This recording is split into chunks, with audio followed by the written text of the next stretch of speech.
mabuting anak. Yan, 12 taong gulang at grade 6 student na taga Cebu. Ang bahay na may ilaw ng tahanan ang siyang dahilan ng pagkadilim ng pangarap ng sariling anak.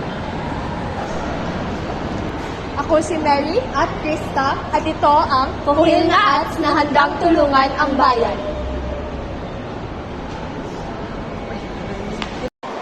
Usa ka adlaw na ay namit si mama nga Amerikano sa usa ka dating app niya naa siya'y ginastorya or ginabuhat nga dili angay makita or madunggan sa bata nga pareha nako. Hi Tome, ayo ang ginatame at nagwenta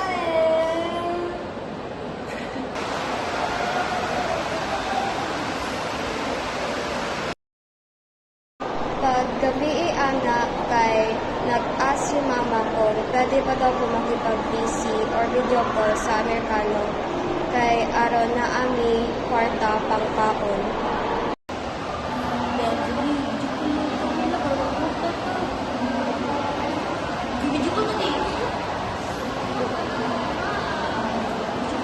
Video ko na ba? Diba? Kurta na talaga eh.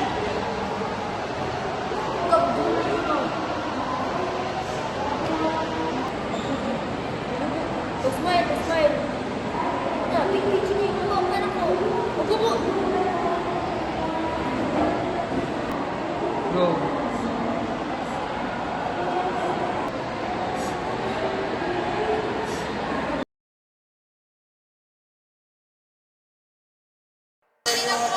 At ayon din daw sa kanyang anak na gumagamit daw ng droga ang kanyang ina at pinost din niya ang kanyang anak sa Facebook at sinabing, "Daughter for sale."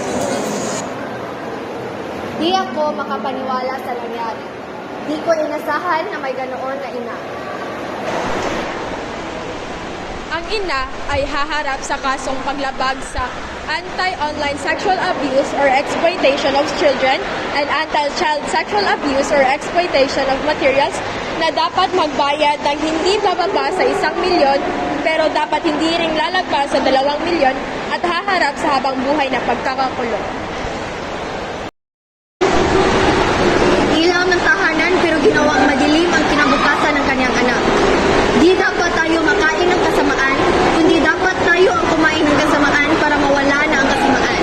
Ako si Krista At ako naman si Mary, nagtutulungan para sa mga inaapi na